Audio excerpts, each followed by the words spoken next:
Semangat pagi semuanya. Saya ingin berbagi mengenai rekayasa perangkat lunak atau software engineering. Jadi materi ini adalah bersifat summary atau ringkasan. Agendanya adalah yang pertama pemahaman mengenai metodologi, software lifecycle model, rapid application development, agile, user interface, dan software testing. Pertama, kita harus pahami dulu kenapa ada istilah metodologi. Metodologi adalah ilmu yang mempelajari tentang metode. Tetapi di balik itu terdapat satu filosofi, yaitu tahapan learning atau pembelajaran yang dimulai dari praktis atau praktek, kemudian menjadi sebuah pengalaman, experience. Dari experience tersebut, keep learning, lakukan pembelajaran, dan dihasilkanlah sebuah teori. Teori tersebut ketika ingin kita distribusikan atau sebarkan kepada orang lain, itu yang disebut sebagai metodologi. Sehingga secara keseluruhan, metodologi adalah sekumpulan metode untuk melaksanakan setiap tahap pengembangan. Ini tetapi dalam konteks software engineering.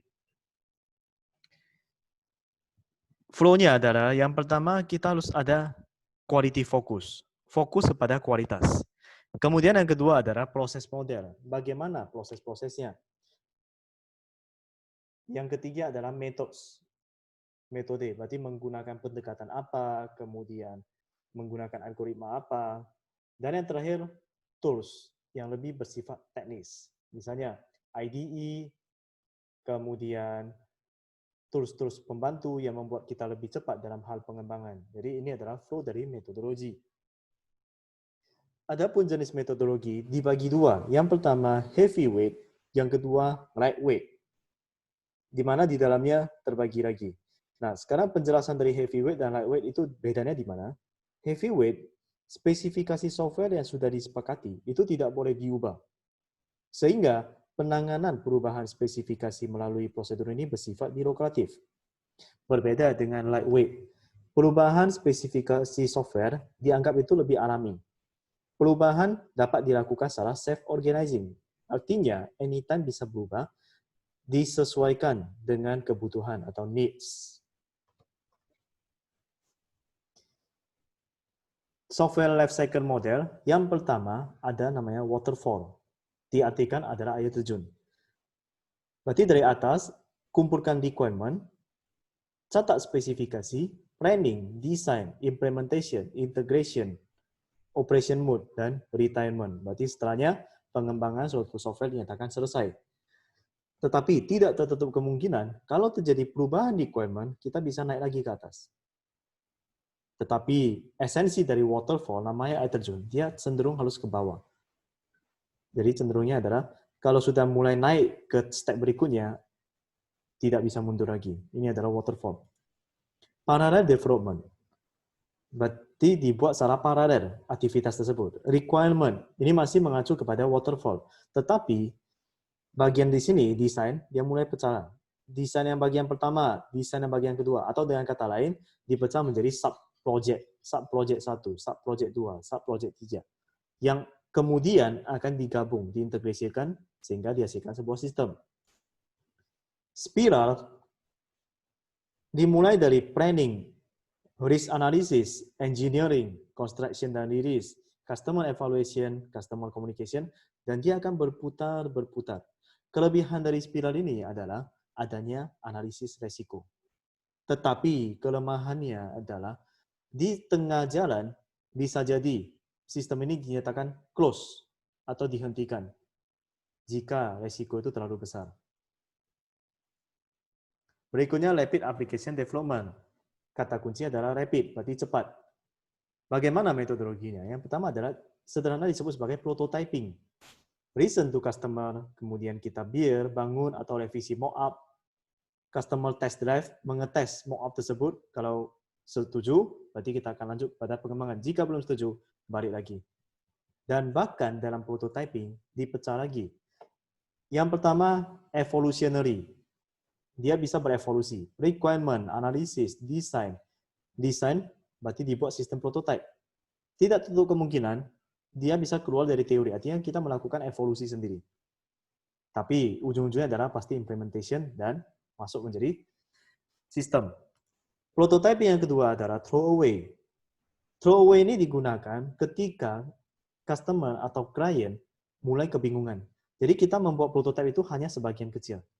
Misalnya, dalam pembangunan satu ERP, customer kita kebingungan mengenai bagaimana cara kerja dari modul accounting. Berarti kita buat prototype khusus accounting. Setelah dipahami, dibuang prototipenya, tidak disimpan lagi. Terserah kembali kepada developer apakah mau simpan atau tidak. Prototype yang ketiga adalah incremental. Incremental berarti sistemnya adalah ada bentuk seperti sistem pertama, sistem kedua, sistem ketiga, prototipenya. Prototype secara keseluruhan nanti akan digabung. Atau dengan kata lain kita bagi tugas. Tim pertama kerjakan prototype ini, tim kedua prototype ini, tim yang ketiga prototype yang berbeda lagi. Bisa saja prototype yang sama ataupun prototype yang berbeda, yang kemudian didiskusikan lalu digabungkan. Prototype yang keempat adalah extreme. Ini lebih condong kepada pengembangan website. Misalnya, di sini lebih fokus kepada static website. Kemudian di sini fokus pada back-end atau front-end. Dan lanjut kepada yang finalisasi, penggabungan back-end dan front-end atau integrasinya. Incremental model masih dalam ranahnya rapid application development. Artinya, dibuat sistem versi 1, versi 2, versi 3. Sering kita lihat di Play Store, aplikasi ini versi 1. Kemudian setelah beberapa lama periode, akan muncul versi 2. Nah, inilah termasuk bagian dari incremental model. Agile, fokus kepada hasil, kolaborasi, feedback melalui kemampuan adaptasi, dan individual skill. Hasil maksudnya, software yang berfungsi itu lebih penting daripada dokumentasi yang lengkap. Memang minimalis, karena hanya menerapkan kebutuhan yang sudah jelas. Kolaborasi, inovasi melalui interaksi dalam grup, dan kolaborasi di sini lebih penting daripada negosiasi kontrak. Fokus pada feedback adalah kebutuhan itu bisa berubah, dan sikap tanggap terhadap perubahan lebih penting daripada mengikuti rencana. Atau istilahnya adalah status quo yang kita break. Individual skill adalah interaksi dan personal yang lebih penting daripada proses dan tools. Anggota tidak mudah diganti. Dalam Agile terbagi beberapa, Extreme Programming, Scrum, Dynamic System Development, Adaptive Software Development, Feature Driver Development, dan Open Source. Di sini saya akan menjelaskan 3 saja, yaitu yang pertama adalah Extreme Programming. Ini cocok untuk proyek kecil. Proyek kecil berarti dalam tahapan planning, langsung dicari tahu user story-nya, kemudian kita tes, habis itu desain, langsung verifikasi, layak atau tidak, langsung coding, kemudian kita testing. Proyek kecil. Kalau proyek besar, SP ini tidak boleh kita gunakan. Berbeda dengan Scrum, Scrum ini adalah lebih kepada proyek yang besar. Artinya, sekumpulan aktivitas itu disebut sebagai sprint backlog. Sprint backlog kemudian akan dikejar, dibuat target, dalam 30 hari akan diselesaikan. Setiap harinya dilakukan daily Scrum meeting, setiap 24 jam, untuk memastikan apa masalah yang dihadapi, review dan preview. Kalau memang ada masalah, on the spot, langsung di-fixing, kemudian didiskusikan, dan dibalikkan lagi kepada skenario awal. Ending setelah sebulan kemudian akan dihasilkan produk. Produk di sini adalah software. Open source, kita udah tahu, Linux, kemudian Joomla, WordPress, Drupal, Moodle, dan lain sebagainya. Ini adalah baik itu OS ataupun platform yang membuat kita itu cepat dalam pengembangan suatu produk.